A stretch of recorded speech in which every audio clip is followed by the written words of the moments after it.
Deep in the mountains of southern Anhui, there hides a village that should not exist. Its people carry the surname Hu, but their true family name has been hidden for over 1,100 years. Morning mist rises slowly, revealing the faint outlines of white walls and dark tiles, as if the village itself is a riddle not yet fully unraveled. This is Xidi. At the village entrance stand a stone archway over 400 years old, 12 meters tall, carved entirely from black marble. Stone lions crouch in power. Phoenixes spread their wings. Qilins turn their heads. It was built to honor Ming Dynasty official Huangguang. But behind the archway hides a deeper secret. In the year 907, the Tang Dynasty fell.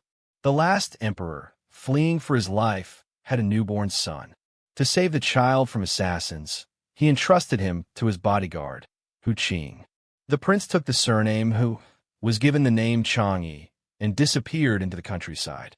An imperial bloodline, hidden in plain sight, passed down through generations in silence. 5 generations later, Hu Shiliang, a descendant of the hidden prince, was traveling to Nanjing when he passed through this valley. Mountains behind, water ahead, streams flowing east to west. He stopped, looked at the landscape before him, and knew he had found home. In 1047, the entire Hu clan moved in. They did not know that this decision would create a legend lasting nearly 1,000 years. But for 270 years after settling in Xidi, the Hu family struggled. Only one son per generation, never growing. Then someone noticed. The door gods on their ancestral hall were the common folk guardians. But the Hu family descended from Emperor Li Shimin of Tang, and everyone knew the story of Li Shimin and his 2 great generals, Qin Xiong and Yu Qigong. The clan decided, if they were truly of imperial blood, they should honor that heritage at their own door. That decision changed everything. The Hu family painted the 2 generals on their doors. Perhaps it was coincidence, perhaps the power of belief, but from that moment, the family blossomed. 9 branches grew from one trunk. Talent emerged in every generation.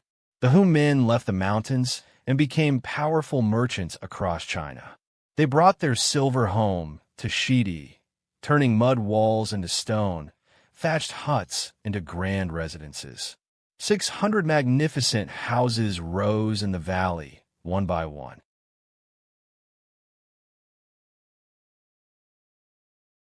By the Ming and Qing dynasties, the Hu descendants had become some of the wealthiest merchants in China.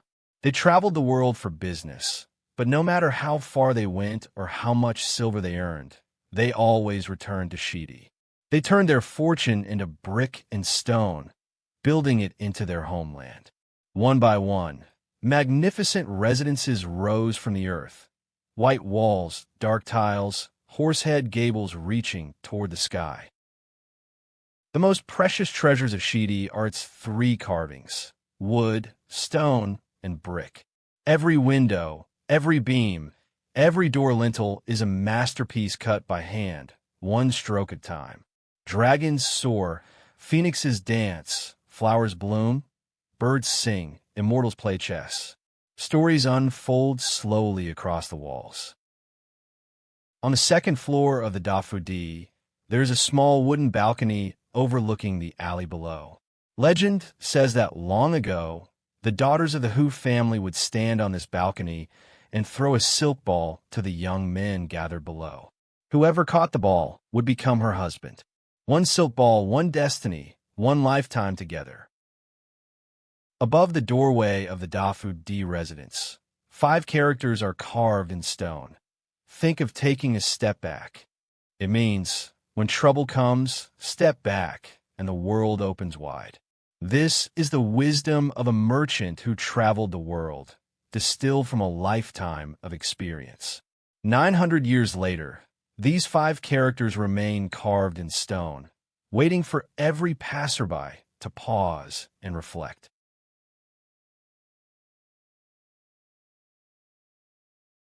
On the second floor of the Dafudi, there is a small wooden balcony overlooking the alley below.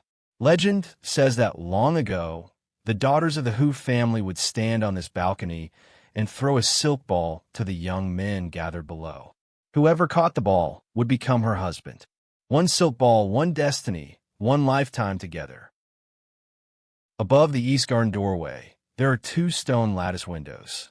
The left one is shaped like a leaf, meaning fallen leaves return to their roots. No matter how far you travel, you must come home. The right one is shaped like a fan, which sounds like the word for goodness. Look up and see goodness, a constant reminder to be kind. The building speaks no words, yet its lessons on how to live are carved into every detail. Two clear streams flow through the village from east to west, defying the natural direction, creating a unique harmony with the ancient saying about spring flowing eastward.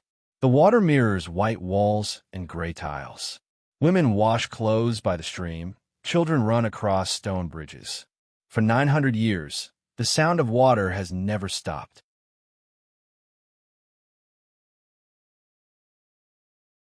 The Jing'ai Hall is the main ancestral hall of the Hu clan. Inside hangs a massive character for filial piety, said to be written by the philosopher Zhu Xi. But this character hides a secret. Look carefully at the upper half. You see a young man kneeling in respect. Now, look at the lower half. It is the face of a monkey. The meaning, honor your elders and you are human. Fail to, and you return to being an animal. For 900 years, every Hu descendant who walks through these doors must stop before this character and ask, which one am I? Xidi has 99 narrow alleyways between high walls. Walking through them is like entering a maze. White walls rise on both sides, leaving only a sliver of sky above. The flagstones underfoot have been polished mirror-smooth by countless footsteps over centuries. Around every corner, you might find a carved doorway, a wall draped in moss, or an old man sitting on his doorstep in the sun. The poet Tao Yuanming once wrote of a fisherman who stumbled upon a hidden paradise, where people lived cut off from the world, unaware of the passing of dynasties. The people of Xidi say, this is that paradise. They carved those words, a family inside the peach blossom spring, above the door of the Dafudi. Not a legend. They're real life. At dusk, the setting sun gilds the white walls in gold. Cooking smoke rises between the tiles, and the streams still flow westward. 900 years ago, Hu Shiliang stood on a hilltop and saw this land. 900 years later, his descendants still live here, guarding every stone and every wooden beam their ancestors left behind. Xidi is not a museum. It is a dream that is still alive.